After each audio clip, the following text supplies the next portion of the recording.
Selamat datang di channel cerita kita. Jangan lupa subscribe, like, dan komen asal daerahnya biar kita makin akrab, dan selamat mendengarkan. Ardi menatap langit sore dari jendela kamarnya yang sederhana. Di tangannya masih tergenggam map berisi ijazah sarjana, hasil perjuangan bertahun-tahun kuliah dengan penuh pengorbanan. Namun entah kenapa, ijazah itu terasa begitu berat. Seakan tak punya arti apa-apa tanpa pekerjaan yang menanti. Sudah berbulan-bulan ia melamar ke berbagai perusahaan. Berkali-kali wawancara, tapi hasilnya selalu sama. Ditolak. Alasannya beragam. Ada yang bilang, belum cukup pengalaman. Ada juga yang bahkan tak memberi kabar sama sekali. Ardi hanya bisa menarik napas panjang, menahan kecewa. Meski begitu, ada satu hal yang membuatnya tetap bertahan. Rani. Gadis yang telah menemani Ardi sejak masa kuliah. Rani bukan hanya cantik, tapi juga baik hati. Ardi sering berkata pada dirinya sendiri, selama ada Rani, aku pasti bisa melewati semua ini. Sore itu, Ardi bergegas ke sebuah kafe kecil di pusat kota. Tempat itu adalah lokasi favorit mereka berdua. Meja sudut dekat jendela sudah seperti saksi bisu, menyimpan ratusan cerita tawa dan tangis. Dan di sanalah Rani sudah duduk, mengenakan dress sederhana warna biru muda. Wajahnya selalu terlihat menenangkan bagi Ardi. Maaf ya, aku telat, kata Ardi sambil tersenyum. Rani mengangguk kecil. Enggak apa-apa, aku juga baru datang. Percakapan mereka mengalir seperti biasa. Namun, ada sesuatu di mata Rani yang tampak berbeda. Tatapannya tak lagi sehangat dulu. Sesekali ia terlihat termenung, seperti ada beban yang ingin ia lepaskan tapi tak sanggup diucapkan. Ardi berusaha menghibur dengan bercerita tentang rencananya. Ia bilang, aku yakin kok, Ran, suatu hari nanti aku bisa sukses. Mungkin sekarang kita susah, tapi aku janji, aku bakal bikin kamu bahagia. Rani hanya tersenyum tipis.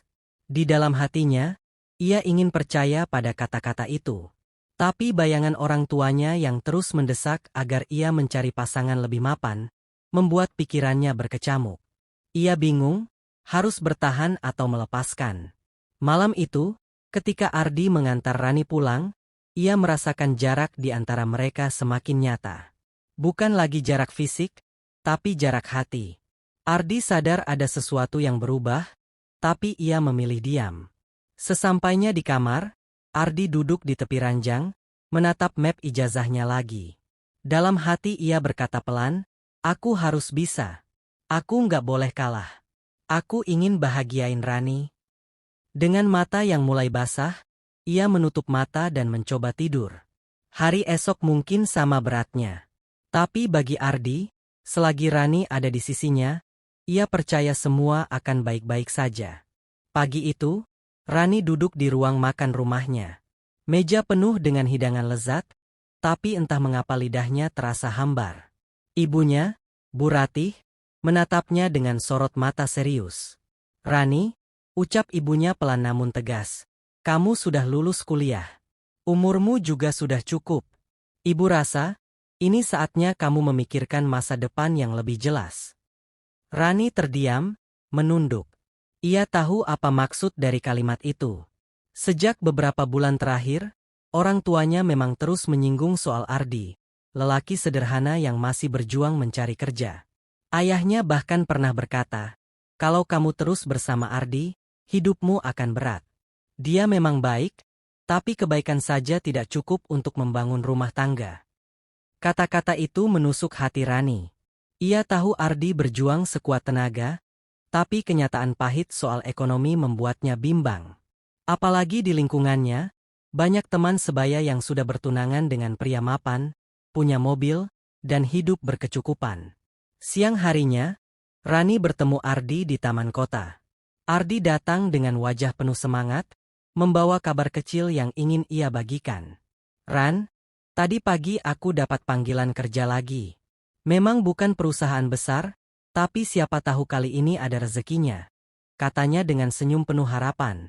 Rani tersenyum tipis, mencoba menyembunyikan kegelisahannya. Oh iya? Bagus dong. Semoga kali ini berhasil, jawabnya. Namun, di dalam hati, Rani masih dihantui pikiran.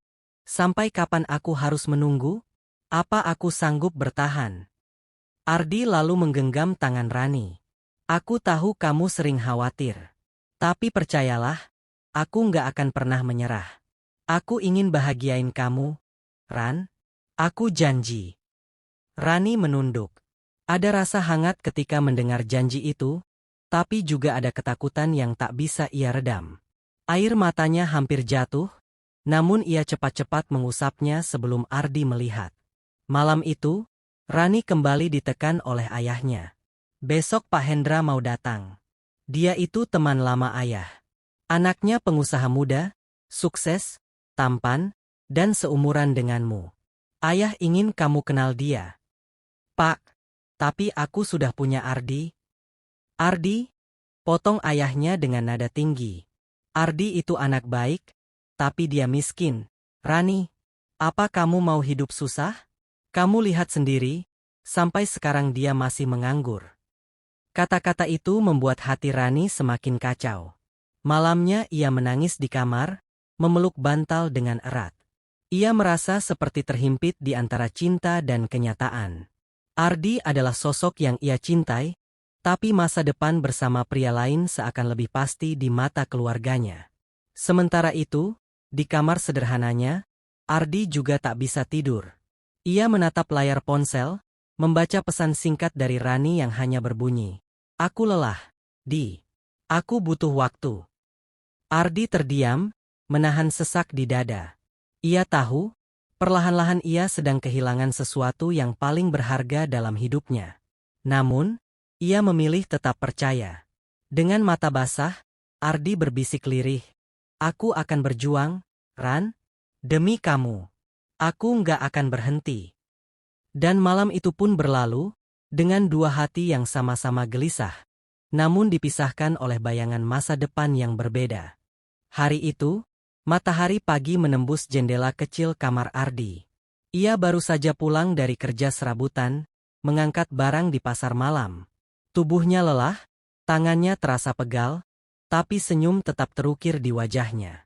Ada alasan sederhana mengapa ia begitu semangat. Sebentar lagi ulang tahun Rani. Di dalam hatinya, Ardi ingin sekali memberikan sesuatu yang berkesan. Ia tahu ia tak bisa bersaing dengan pria-pria mapan yang bisa memberi hadiah mahal, seperti perhiasan atau tas branded.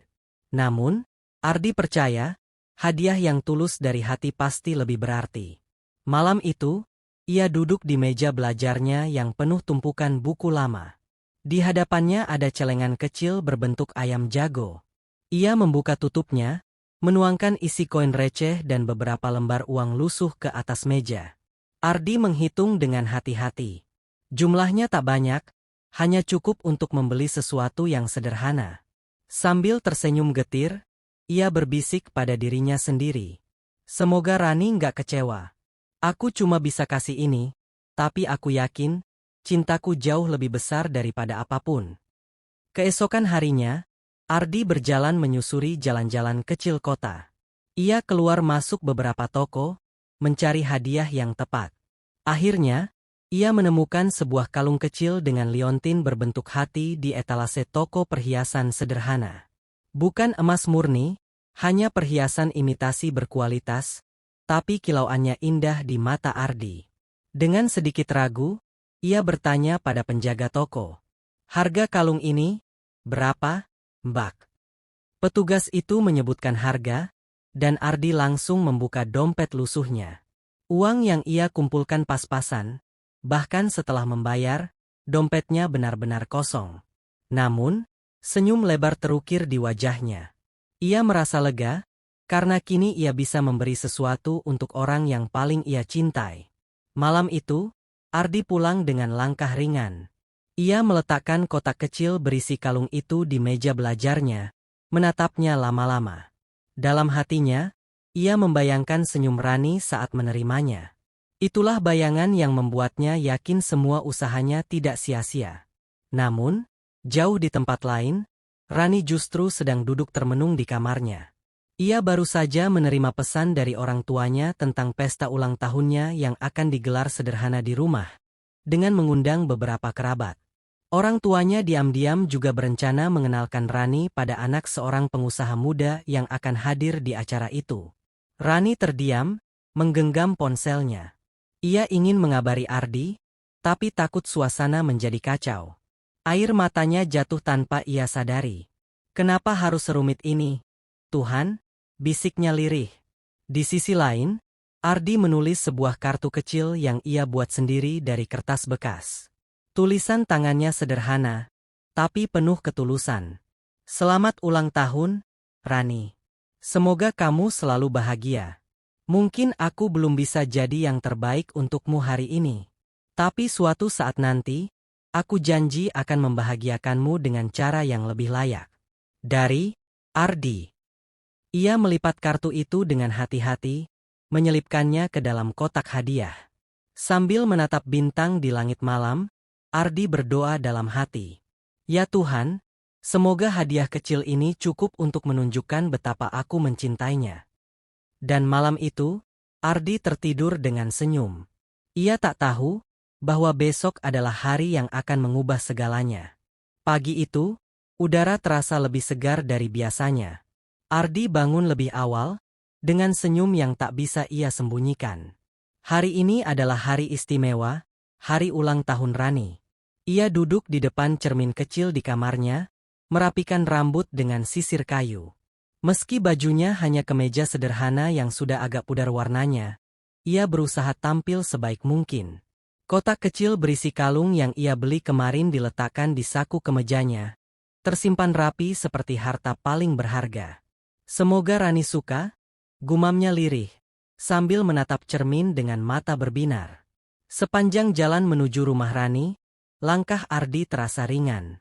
Ia bahkan sempat mampir membeli seikat bunga melati dari pedagang kaki lima. Tak mahal, tapi wangi bunganya mengingatkan ia pada Rani. Sederhana, tapi selalu menenangkan. Namun, di sisi lain, suasana rumah Rani sudah ramai sejak pagi. Kerabat mulai berdatangan, beberapa sahabat pun hadir. Ayah dan ibu Rani sibuk menyambut tamu, sementara Rani hanya duduk di kamarnya, menatap pantulan dirinya di cermin. Hatinya resah. Ia tahu Ardi akan datang, tapi ia juga tahu ada seorang tamu spesial yang diundang orang tuanya. Fajar, anak seorang pengusaha sukses, yang memang sudah lama ingin dijodohkan dengannya. Rani menarik napas panjang, mencoba menenangkan diri. Di tangannya, ponsel bergetar. Pesan dari Ardi masuk. Aku Otwuya, Ran. Semoga kamu senang hari ini. Rani membaca pesan itu dengan mata berkaca-kaca. Hatinya terhimpit di antara kebahagiaan dan kecemasan. Tak lama kemudian, Ardi tiba di dekat rumah Rani. Namun, sebelum ia sempat masuk, langkahnya terhenti.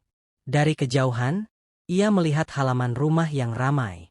Tamu-tamu datang dengan pakaian mewah, mobil-mobil berderet rapi di depan rumah. Pemandangan itu membuat Ardi menelan ludah, merasa asing di tengah kemewahan yang bukan dunianya. Ia berdiri di pinggir jalan, memegang erat kotak hadiah kecil di saku dan bunga melati di tangan. Dalam hatinya ia berkata, enggak apa-apa. Aku kan gak datang untuk orang lain. Aku datang hanya untuk Rani. Ardi kemudian melangkah masuk perlahan. Namun, langkahnya kembali terhenti ketika matanya menangkap sesuatu. Di beranda rumah, tepat di bawah hiasan ulang tahun, Rani berdiri. Dan di sampingnya, seorang pria gagah dengan jas rapi sedang berbicara akrab bersama kedua orang tua Rani. Ardi menatap lama, tubuhnya kaku. Ia melihat bagaimana pria itu menyodorkan sebuah kotak kecil berisi perhiasan mahal, dan Rani menerimanya dengan senyum tipis. Senyum yang selama ini hanya ingin ia lihat untuk dirinya. Hati Ardi seketika terasa ditusuk. Tangannya gemetar, bunga melati yang ia genggam nyaris terjatuh. Tapi di wajahnya, entah kenapa, justru muncul sebuah senyum. Senyum yang menyakitkan, senyum yang penuh luka. Ardi mundur selangkah. Ia tak ingin merusak momen itu. Namun, sebelum ia berbalik, Rani menoleh sekilas ke arah jalan. Mata mereka bertemu. Rani terkejut, wajahnya pucat. Ardi hanya tersenyum tipis, lalu perlahan melangkah pergi, meninggalkan keramaian pesta yang penuh tawa. "Ardi," bisik Rani, nyaris tak terdengar. Hatinya berdegup kencang, seolah baru saja kehilangan sesuatu yang sangat berharga. Dan di jalan kecil itu, langkah Ardi semakin cepat. Kotak hadiah di sakunya terasa begitu berat, seakan tak lagi punya arti. Namun ia tetap menggenggamnya erat, karena itu adalah satu-satunya bukti dari cinta yang tulus. Langkah Ardi semakin jauh meninggalkan rumah Rani. Namun, hatinya terasa semakin berat. Ia menunduk, berusaha menenangkan diri, tapi bayangan senyum Rani di samping pria lain terus menari-nari di kepalanya. "Sudah, Ardi, jangan lihat ke belakang lagi," gumamnya lirih. Tapi takdir seakan ingin menguji ketegarannya. Ketika ia melewati sebuah jalan kecil di dekat rumah Rani, matanya kembali menangkap sosok yang sangat ia kenal. Rani, gadis yang selama ini ia jaga dengan sepenuh hati. Namun, kali ini Rani tidak sendirian. Di sampingnya, pria berjas rapi itu berjalan sambil menuntun tangannya dengan mesra. Tawa mereka terdengar jelas, begitu ringan, seakan dunia hanya milik mereka berdua. Ardi berhenti di bawah cahaya lampu jalan yang temaram. Ia berdiri kaku, tubuhnya gemetar, tapi wajahnya justru menampilkan senyum yang pahit. Senyum yang berusaha menutupi perasaan hancur berkeping-keping di dalam dada. Kalung kecil yang ia beli dengan jerih payah, masih tersimpan di saku. Namun kini, kotak itu terasa seperti batu yang menekan jantungnya. Pria itu mendekatkan wajahnya pada Rani, berbisik sesuatu di telinganya. Rani tertawa kecil, meski di balik tawanya, ada kegelisahan yang tak bisa ia sembunyikan. Seketika, tatapan matanya beralih, dan ia melihat Ardi. Dada Rani berdegup kencang. Wajahnya memucat. Ia melepaskan genggaman tangan pria itu, lalu berlari kecil ke arah Ardi. "Ardi, tunggu!" teriaknya, suaranya bergetar. Ardi berhenti, tapi tidak menoleh. Ia hanya berdiri diam, membiarkan Rani semakin dekat. Ketika akhirnya suara langkah Rani terdengar di belakangnya, barulah Ardi menoleh perlahan. Senyum itu masih ada di wajahnya. Senyum yang begitu tulus, tapi penuh luka. "Selamat ulang tahun, Ran," ucap Ardi pelan, suaranya serak. Dari saku kemejanya, ia mengeluarkan kotak kecil berisi kalung. Dengan tangan gemetar, ia menyerahkannya. Rani menerima kotak itu dengan mata berkaca-kaca. Air matanya jatuh tanpa bisa ia tahan. "Ardi, aku," suaranya tercekat. Ardi menggeleng pelan. "Tidak usah berkata apa-apa.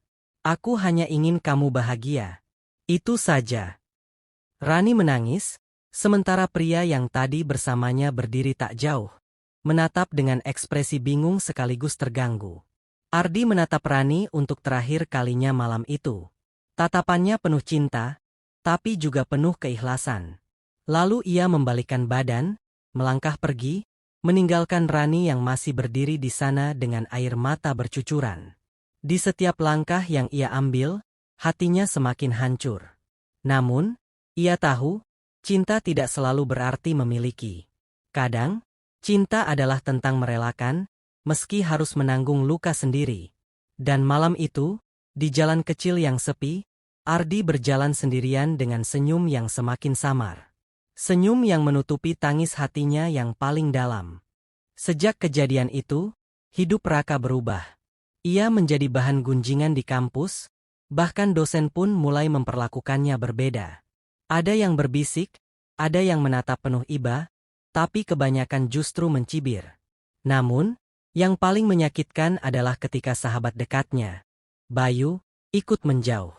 "Maaf, Rak, aku nggak bisa terus bareng kamu. Gengsi aku dipertaruhkan," kata Bayu dengan nada dingin. Raka menatapnya tak percaya. Ia mengira Bayu akan jadi satu-satunya orang yang tetap berada di sisinya. Tapi ternyata, semua orang memilih meninggalkannya. Di rumah pun tak jauh berbeda. Bu Ratna kini harus bekerja lebih keras karena pekerjaan tambahan Raka sebagai asisten dosen pun dicabut. Sambil menahan sakit kepala yang semakin sering kambuh, Bu Ratna berusaha menenangkan anaknya. Raka, jangan pedulikan apa kata orang. Mereka nggak tahu perjuangan kita, ucapnya lirih, sambil menggenggam tangan anaknya. Namun di lubuk hati, Raka merasa dunianya runtuh. Ia menatap ibunya yang semakin kurus, batinnya penuh penyesalan. Seandainya saja ia lebih terbuka sejak awal, mungkin semua ini tidak akan terjadi. Malam itu, Raka termenung sendirian di balkon rumah kontrakan mereka. Lampu jalan temaram, suara jangkrik bersahut-sahutan. Air matanya jatuh tanpa bisa ia tahan. "Apa aku anak yang gagal, Bu?" bisiknya, meski ibunya sudah tertidur. Hidup yang dulu penuh harapan, kini terasa seperti beban tak berujung. Malam itu, langit dipenuhi awan gelap. Raka baru pulang larut dari kantor setelah lembur. Ia berjalan menuju rumah kontrakan mereka dengan langkah lelah. Di kejauhan, terlihat lampu rumah yang remang, hanya tersisa cahaya kecil dari dapur. Ketika membuka pintu, Raka mendengar suara batuk ibunya yang begitu parah, lebih parah dari sebelumnya. Ia bergegas masuk, menemukan Bu Ratna duduk di kursi dengan tubuh gemetar. Wajahnya pucat pasi. "Bu, kenapa nggak bilang kalau sakitnya makin parah?" Suara Raka bergetar, penuh rasa bersalah. Bu Ratna hanya tersenyum lemah. "Ibu nggak mau bikin kamu tambah pusing. Nak, kamu sudah kerja keras setiap hari." Raka menahan air mata. Untuk pertama kalinya, ia menyadari betapa berat beban yang selama ini dipikul ibunya. Bukan hanya soal penyakit, tapi juga kesepian, kesusahan, dan pengorbanan yang tak pernah ia hitung. Tak lama, adiknya keluar dari kamar dengan wajah panik. "Mas, kayaknya kita harus bawa ibu ke rumah sakit sekarang juga." Raka langsung menggendong ibunya keluar rumah. Di sepanjang jalan menuju rumah sakit dengan angkot yang mereka tumpangi, Bu Ratna menggenggam erat tangan anaknya. "Raka, jangan pernah menyerah ya. Ibu cuma ingin lihat kamu bahagia." Kata-kata itu menusuk jantung Raka. Malam itu menjadi titik balik. Semua rasa egois dan ambisi yang dulu menutup hatinya, perlahan terkikis oleh kenyataan bahwa waktu bersama ibunya mungkin tidak akan lama lagi. Dan di rumah sakit, saat dokter memeriksa Bu Ratna, Raka berdiri terpaku di depan pintu ruang perawatan. Untuk pertama kalinya, ia benar-benar takut kehilangan orang yang paling berarti dalam hidupnya. Hari-hari di rumah terasa makin sesak. Raka sudah berusaha bekerja sekuat tenaga di perusahaan barunya, bahkan sering pulang larut malam. Namun, sekecil apapun kesalahan yang ia buat, semua langsung menjadi bahan ejekan rekan-rekannya. Kata-kata menyakitkan itu terus menancap di hatinya. Di sisi lain, Bu Ratna semakin sering menahan sakit tanpa pernah mengeluh.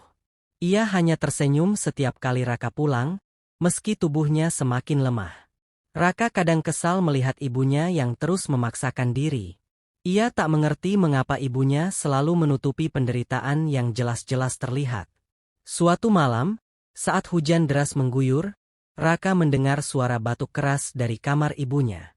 Ia membuka pintu dan melihat Bu Ratna menunduk sambil memegang dada.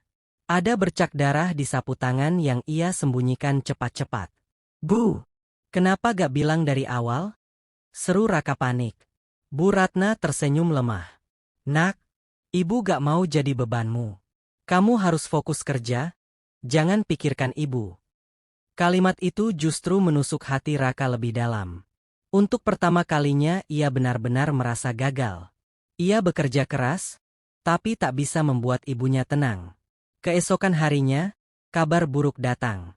Perusahaan tempat Raka bekerja mengumumkan pengurangan karyawan. Dan nama Raka, termasuk dalam daftar yang terkena PHK. Kabar itu membuat dunianya runtuh. Pulang ke rumah dengan wajah muram, Raka tak sanggup berkata apa-apa. Ia hanya terdiam di depan ibunya, sementara Bu Ratna mencoba menenangkan meski dirinya sendiri sedang menderita sakit parah. Hari itu, Raka merasa terjebak dalam lingkaran tak berujung. Ia kehilangan pekerjaan, dihina banyak orang, dan kini ibunya sakit keras. Semua seakan menutup jalannya menuju masa depan. Rina berdiri mematung di depan rumahnya. Tangannya masih bergetar setelah melihat pesan dari nomor tak dikenal yang berisi sebuah foto. Foto Adrian sedang berbincang serius dengan seorang wanita misterius di sebuah restoran mewah. Hatinya berdegup kencang, campuran antara rasa takut, curiga, dan marah. Malam itu, ia memberanikan diri menghubungi Adrian. "Mas, kamu di mana?" Suaranya terdengar serak. "Aku lagi ada urusan kerja." "Kenapa?" jawab Adrian datar, seolah tanpa beban. Namun, entah kenapa, jawaban itu hanya menambah kegelisahan Rina. Esok harinya, Rina diam-diam pergi ke restoran yang ada di foto itu. Ia bertanya kepada salah satu pelayan, dan benar saja, Adrian memang sering datang ke sana bersama seorang wanita yang dipanggil Bu Maya. Hati Rina mencelos. Siapa wanita itu? Dan mengapa Adrian merahasiakannya? Di tengah kebingungannya, Rina mencoba mencari tahu lebih jauh. Ia membuka laci kerja Adrian di rumah, dan menemukan sebuah map hitam. Dengan tangan gemetar, ia membuka map itu. Di dalamnya ada dokumen perusahaan, beberapa surat perjanjian, dan sebuah foto lama. Foto Adrian bersama wanita yang sama, dengan senyum yang sangat hangat. Air mata Rina menetes. Semua mulai terasa seperti puzzle yang tersusun rapi. Mungkin inilah alasan Adrian berubah, alasan ia selalu gelisah, alasan ia sering pulang larut malam. Namun, saat Rina hendak menyimpan kembali map itu, terdengar suara pintu terbuka. Adrian pulang. "Rina, kamu ngapain di kamarku?" Suaranya meninggi, matanya menatap tajam. Rina terdiam, tubuhnya kaku. Map di tangannya masih terbuka, tak sempat ia sembunyikan. Jantungnya berdegup kencang, seakan hendak pecah. Untuk pertama kalinya, rahasia besar yang selama ini ditutupi Adrian, nyaris terbongkar. Suasana ruang rapat perusahaan terasa menegangkan. Semua direktur menunduk, tak berani bersuara, sementara Raka berdiri di depan, berusaha menutupi kegelisahannya. Hari itu adalah momen paling berat baginya. Hasil rapat menentukan apakah perusahaannya akan selamat atau hancur. Namun pikirannya kacau. Ingatan tentang ibunya terus menghantui. Malam sebelum rapat, ia kembali ke rumah kontrakan tua yang dulu ditempati bersama Bu Ratna. Di sudut kamar, ia menemukan sebuah koper kecil berisi tumpukan kwitansi rumah sakit, kwitansi sekolah, dan buku tabungan kosong. Semua itu bukti nyata bagaimana ibunya habis-habisan demi dirinya. Raka memejamkan mata, menahan air yang hampir jatuh. Tapi rapat tetap berjalan. Lawan bisnisnya dengan dingin menyebutkan bahwa posisi perusahaan mereka terlalu lemah, sulit bertahan. Beberapa rekannya sudah mulai putus asa, seolah menyerah begitu saja. Di tengah tekanan itu, tiba-tiba suara hatinya berteriak. "Kalau ibu dulu bisa melawan semua kesulitan sendirian demi aku, kenapa aku sekarang mau menyerah?" Raka bangkit berdiri, suaranya bergetar namun tegas. Ia mengemukakan rencana baru, sebuah strategi yang semalam ia susun setelah merenung panjang. Semua orang menatap, terkejut melihat keyakinan baru yang muncul dari dirinya. Namun saat ia selesai bicara, keheningan menyelimuti ruangan. Tak ada tepuk tangan, tak ada komentar. Hanya tatapan tajam para direktur senior yang sulit ditebak. Raka menunggu dengan napas terengah, dadanya sesak menahan cemas. Apakah usulannya akan diterima? Atau justru menjadi akhir karirnya di perusahaan? Suasana rapat itu berubah menjadi ujian paling menentukan bagi Raka, ujian yang bisa mengangkatnya, atau menjatuhkannya sepenuhnya. Malam itu hujan deras mengguyur kota, seakan ikut merasakan kegundahan hati Rama. Ia duduk termenung di depan jendela apartemennya, memandangi derasnya air yang jatuh tanpa henti. Pikirannya kacau. Semua usahanya untuk bangkit kembali seolah kandas. Perusahaannya, yang sudah mulai ia kelola lagi dengan harapan bisa membuktikan dirinya, justru menghadapi masalah besar. Investor yang tadinya mendukung, tiba-tiba menarik diri setelah mendapat bisikan dari pesaingnya, Arvin. Tak hanya itu, Berita miring tentang dirinya yang dianggap tidak kompeten kembali muncul di media, membuat banyak orang ragu untuk bekerja sama. Rama meremas kepalanya, dadanya sesak. Ia sudah berusaha keras, tapi hasilnya justru semakin menjauh dari harapan. Di sisi lain, sahabat-sahabat lamanya yang dulu ia banggakan, sudah benar-benar menjauhinya. Bahkan Randy, yang paling dekat dengannya sejak SMA, kini terang-terangan menolak untuk berhubungan lagi. Sementara itu, keluarganya yang selama ini selalu menjadi penyemangat, mulai khawatir. Ibunya berulang kali menghubungi Rama, menanyakan kondisinya, tapi seringkali Rama hanya menjawab singkat, berusaha menyembunyikan rasa putus asanya. Malam semakin larut. Hujan masih deras. Rama keluar dari apartemen dengan langkah gontai. Ia berjalan tanpa tujuan, hanya mengikuti arah kaki membawanya. Sampai akhirnya ia berdiri di sebuah jembatan, memandangi aliran sungai yang deras dan hitam pekat. Di kepalanya, muncul suara-suara yang menekan. Untuk apa kau berjuang, kalau semua pintu sudah tertutup? Tak ada lagi yang percaya padamu. Kau hanyalah kegagalan. Rama menggenggam pagar besi jembatan itu dengan erat. Air matanya bercampur dengan air hujan yang terus mengguyur.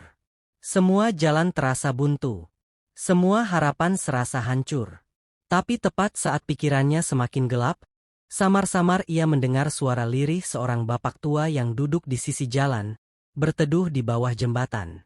Dengan pakaian lusuh, bapak itu melantunkan doa dengan suara bergetar. Rama menoleh, dan untuk sesaat pandangannya terpaku. Ada sesuatu dalam suara doa itu yang menusuk hatinya. Suara yang mengingatkannya pada masa kecil, saat ayahnya dulu mengajarkan untuk selalu percaya bahwa badai pasti berlalu. Namun, meski hatinya tersentuh, pikirannya tetap penuh kebingungan. Ia merasa berada di persimpangan, dan untuk pertama kalinya dalam hidupnya, Rama benar-benar tak tahu harus melangkah kemana. Sore itu, setelah pertemuan mengecewakan di kantor pusat, Arka pulang dengan wajah muram. Ia merasa semakin terpuruk. Saat sampai di rumah, ibunya langsung menyambut dengan wajah cemas. "Bagaimana, Nak? Ada kabar baik?" tanya Bu Ratna, berusaha menenangkan hati anaknya. Arka hanya menggeleng pelan. "Mereka tidak percaya, Bu, bahkan aku dianggap penipu. Semua bukti yang kubawa seolah tak ada artinya." Suasana rumah mendadak hening. Adiknya, Rani, yang sejak tadi ikut mendengar, mencoba memberi semangat. "Kak, jangan menyerah. Bukankah ini justru saatnya membuktikan siapa kakak sebenarnya?" Namun, di dalam hati Arka, luka lama ikut terbuka kembali. Ia teringat masa sekolah dulu, ketika ia sering direndahkan karena penampilan sederhananya. Teman-teman sekolahnya kerap menghinanya, memanggilnya anak miskin, dan menjauhinya. Luka itu seakan kembali menusuk hatinya sekarang, apalagi ditambah penghinaan dari rekan kerjanya sendiri. Malam itu, Arka termenung di teras rumah. Ia menatap langit, berdoa lirih. "Ya Allah, jika ini memang jalan MU, beri aku kekuatan untuk bertahan. Aku tidak ingin ibu dan Rani melihatku gagal lagi." Tak lama, ponselnya berdering. Pesan singkat masuk dari seseorang yang tak disangka. Dio, sahabat lamanya di kampung, menghubunginya setelah sekian lama. "Aku dengar kamu lagi ada masalah di kantor. Kak, kalau mau, besok kita ketemu. Aku ada sesuatu yang mungkin bisa membantu." Arka terkejut membaca pesan itu. Ia tak tahu apakah ini pertanda baik atau justru ujian baru. Namun satu hal yang pasti, ia merasa sedikit harapan mulai muncul di tengah keterpurukan. Dengan hati penuh tanda tanya, Arka membalas pesan itu. "Baik, kita ketemu besok." Malam semakin larut. Arka masuk ke kamar dengan pikiran berkecamuk, antara harapan dan keraguan. Ia tidak tahu, pertemuan dengan Dio esok hari akan membuka jalan menuju kebenaran yang lebih besar. Semua orang yang hadir di pesta reuni itu masih terkejut setelah kehadiran Rehan dengan penampilan barunya. Namun, kejutan belum berakhir. Setelah beberapa saat suasana kembali tenang, Tiba-tiba salah seorang panitia meminta semua alumni berkumpul di tengah aula. "Teman-teman," ujar panitia dengan suara lantang, "kita punya satu sesi spesial. Kita akan memberikan penghargaan untuk alumni yang dianggap paling sukses dalam perjalanan hidupnya." Semua mata langsung tertuju pada Rehan. Bisik-bisik terdengar di seluruh ruangan. "Itu pasti buat Rehan," ujar seseorang pelan. Ada yang mengangguk, ada yang masih ragu, sementara beberapa wajah justru memancarkan iri. Ketika nama Rehan benar-benar disebut, aula itu bergemuruh dengan tepuk tangan. Rehan maju dengan langkah mantap, namun wajahnya tetap rendah hati. Ia menerima penghargaan itu, lalu berdiri di depan mikrofon. "Terima kasih untuk semua teman-teman yang hadir di sini," ucap Rehan tenang. "Tapi, saya ingin mengatakan satu hal. Keberhasilan saya bukan semata-mata karena saya hebat. Saya pernah diremehkan, dihina, bahkan dipermalukan di hadapan kalian semua." Ruangan mendadak hening. Beberapa wajah memerah karena merasa tersindir.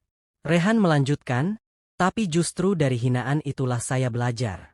Saya berjanji pada diri sendiri untuk bekerja keras, bukan demi balas dendam, tapi demi membuktikan bahwa manusia tidak boleh dinilai hanya dari penampilan." Beberapa teman menunduk, ada yang mulai menitikkan air mata. Bahkan Fajar, yang dulu paling sering meremehkan Rehan, terlihat gelisah dan wajahnya pucat. Dan saat itulah, Rehan membuka rahasia yang membuat semua orang semakin terperangah. Ia berkata dengan lantang, "Mungkin banyak dari kalian tidak tahu, perusahaan yang beberapa dari kalian incar untuk bekerja. Ya, perusahaan itu adalah milik saya." Terdengar suara terkejut di berbagai sudut ruangan. Ada yang menutup mulut, ada yang langsung berdiri tak percaya. Semua orang menatap Rehan dengan mata melebar, sementara Fajar terlihat semakin tidak tenang. Rahasia besar itu kini telah terbuka. Dan semua yang dulu meremehkan Rehan, harus menerima kenyataan pahit bahwa pria yang mereka hina habis-habisan kini berdiri sebagai sosok yang paling berpengaruh di antara mereka. Suasana aula menjadi semakin tegang. Semua usaha Raka seakan berujung buntu. Meski ia sudah membuka perusahaan baru dengan sisa tenaga dan modal yang ada, tekanan dari Arman semakin menjadi-jadi. Utangnya bertambah, karyawan mulai resah karena gaji tertunda, dan kepercayaan orang-orang kembali goyah. Di saat Raka hampir putus asa, sebuah kejadian pahit kembali menimpanya. Salah satu sahabat yang ia percaya sejak lama, Bima, yang dulu selalu mendukungnya, tiba-tiba berbalik arah. Raka menemukan bukti bahwa Bima diam-diam menjadi informan bagi Arman. Ia membocorkan rencana bisnis Raka, membuat semua strategi Raka gagal sebelum sempat dijalankan. "Kenapa, Bim?" Raka menatapnya dengan mata berkaca-kaca. Bima terdiam, menunduk, lalu menjawab lirih. Aku butuh uang, Rak. Arman menjanjikan masa depan yang lebih baik. Aku juga punya keluarga." Perasaan Raka hancur. Orang yang ia anggap saudara sendiri ternyata memilih uang ketimbang persahabatan. Ia meninju meja dengan marah, namun tak mampu berkata lebih banyak. Air matanya jatuh, bukan hanya karena dikhianati, tapi karena ia merasa benar-benar sendirian. Di tengah malam yang sunyi, Raka kembali menengok foto almarhumah ibunya. Ia teringat semua pesan Bu Ratna, terutama satu hal yang paling ia sesali. "Jangan pernah meninggalkan orang yang benar-benar tulus mendukungmu." Raka menutup mata, merasakan sakit yang begitu dalam. Semua sudah terlanjur hancur. Usaha, kepercayaan, bahkan persahabatan. Kini, satu-satunya pilihan yang tersisa hanyalah melawan Arman dengan cara yang tak pernah ia bayangkan sebelumnya. Setelah pertemuan penuh emosi dengan ibunya, hati Raka sedikit lebih tenang. Namun, jalan yang harus ia tempuh masih panjang. Ia sudah memutuskan untuk memperbaiki hubungannya dengan ibunya dan menebus semua kesalahan. Tapi ternyata itu tidak semudah yang ia bayangkan. Di pagi buta, Raka berangkat kerja dengan langkah berat. Sesampainya di kantor, ia merasa pandangan orang-orang masih berbeda padanya. Ada yang menatap dengan iba, ada juga yang berbisik-bisik di belakang. Ia menunduk, merasa harga dirinya runtuh. Dulu, ia begitu bangga, begitu tinggi hati. Kini, semua runtuh, dan yang tersisa hanyalah penyesalan. Namun, justru di titik terendah itu, Raka mulai menemukan arti sebenarnya dari hidup. Ia teringat pesan ibunya, bahwa bukan kekayaan atau gelar yang membuat seseorang mulia, tapi hati yang tulus dan kerja keras tanpa meremehkan orang lain. Kata-kata itu berputar-putar di kepalanya, membuatnya sadar bahwa hidupnya harus benar-benar berubah. Sepulang kerja, Raka mampir ke rumah sakit tempat ibunya menjalani perawatan. Ia membawa sekantong buah sederhana dan duduk di samping ibunya. "Bu, Raka janji, Raka nggak akan pernah tinggalkan ibu lagi. Raka mau mulai dari awal, walaupun berat," katanya lirih, suaranya bergetar. Bu Ratna menatap anaknya penuh kasih. Meski tubuhnya lemah, matanya bersinar lembut. "Nak, ibu nggak butuh apa-apa selain kamu ada di sisi ibu. Kalau kamu benar-benar mau berubah, itulah yang paling membahagiakan untuk ibu." Ucapan itu menusuk hati Raka. Air mata yang ia tahan kembali jatuh.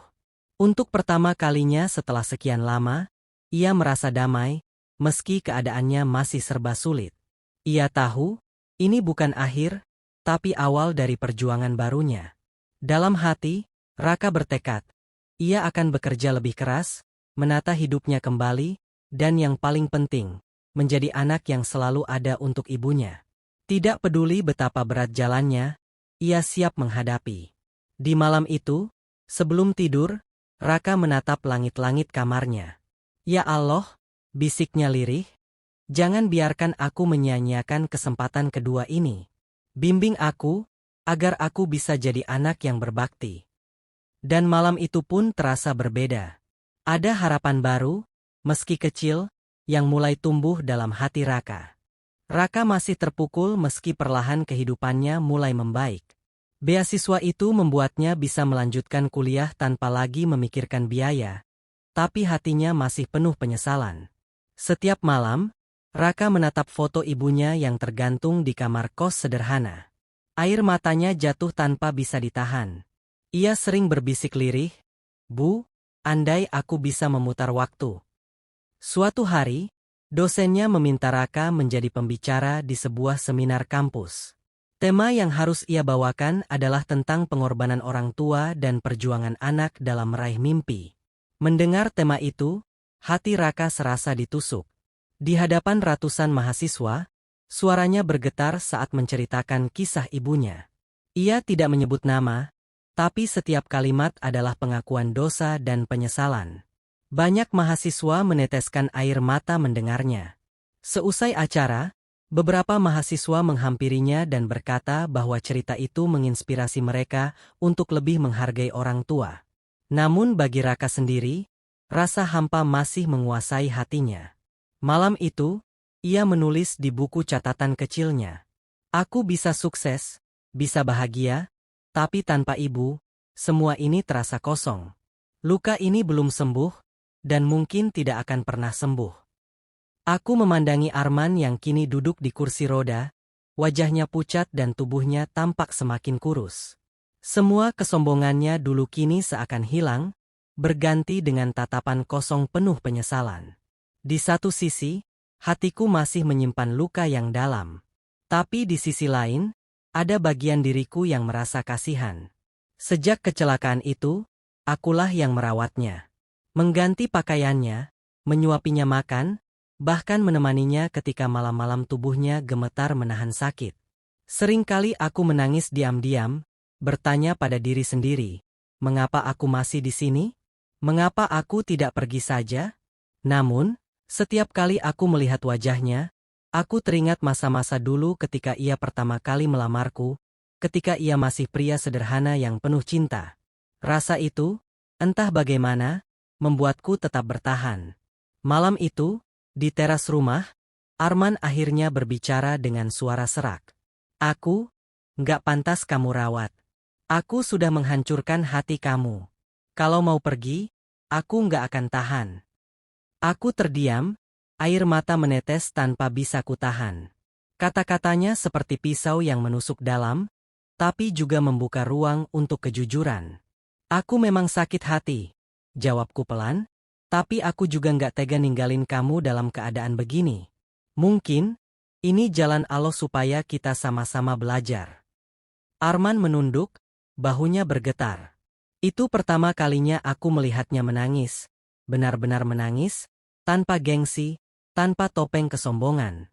Dalam hati kecilku, aku tahu, inilah awal dari sebuah resolusi. Luka itu memang belum sembuh, tapi ada secercah cahaya yang mulai masuk ke dalam gelapnya hubungan kami. Kebisingan pesta reuni masih terasa riuh ketika tiba-tiba semua mata tertuju pada layar proyektor besar yang baru saja menyala. Tidak ada yang tahu siapa yang menyalakannya, tapi tiba-tiba muncul rekaman wajah Arka, bukan sebagai lelaki sederhana yang datang dengan pakaian biasa, melainkan sebagai sosok pemilik perusahaan yang berwibawa, tengah memberi sambutan di sebuah acara resmi perusahaannya. Bisik-bisik mulai terdengar. Itu Arka. Dia pemilik perusahaan besar itu. Tidak mungkin. Bukankah tadi dia cuma datang pakai baju seadanya? Wajah teman-temannya berubah pucat. Beberapa yang tadi menertawakannya kini menunduk, menyesali kata-kata kasar yang sempat mereka lontarkan. Arka berdiri dari kursinya. Dengan langkah tenang, ia maju ke tengah aula. Lampu sorot seakan otomatis tertuju padanya. Semua orang menahan napas, menunggu apa yang akan ia katakan. Dulu aku memang sering diejek karena penampilanku. Tapi aku belajar bahwa harga diri seseorang tidak ditentukan dari pakaiannya, melainkan dari kerja keras dan ketulusan hati. Ucap Arka dengan suara tegas, namun penuh ketenangan. Beberapa orang mulai menitikkan air mata, ada yang malu, ada pula yang menatap Arka dengan rasa kagum. Namun, di balik semua itu, ada satu orang yang tampak tidak senang. Randi, salah satu teman lama yang selama ini merasa dirinya paling berhasil. Ia mengepalkan tangan, seolah tidak rela melihat Arka menjadi pusat perhatian. Dan tepat ketika suasana mulai mereda, Randi melangkah maju dengan tatapan penuh amarah. Dengan jantung berdebar, Raka menekan bel rumah masa kecilnya. Sudah bertahun-tahun ia tidak pulang. Suara pintu berderit pelan, dan dari balik pintu, muncullah sosok yang sangat ia rindukan.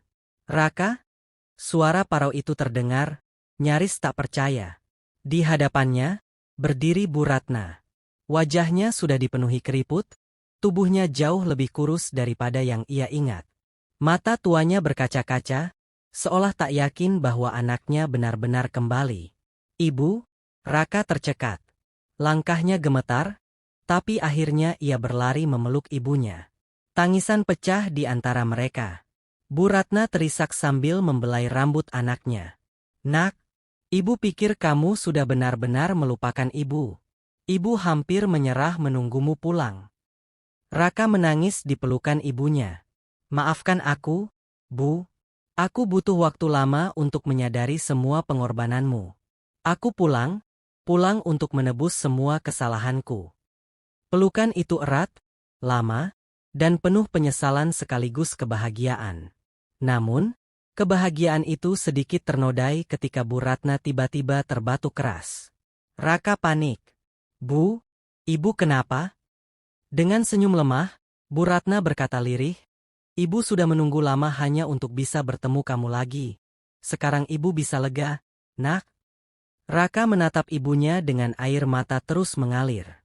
Ada ketakutan besar yang tiba-tiba menghantam hatinya, seolah waktu yang tersisa bersama ibunya tidaklah lama.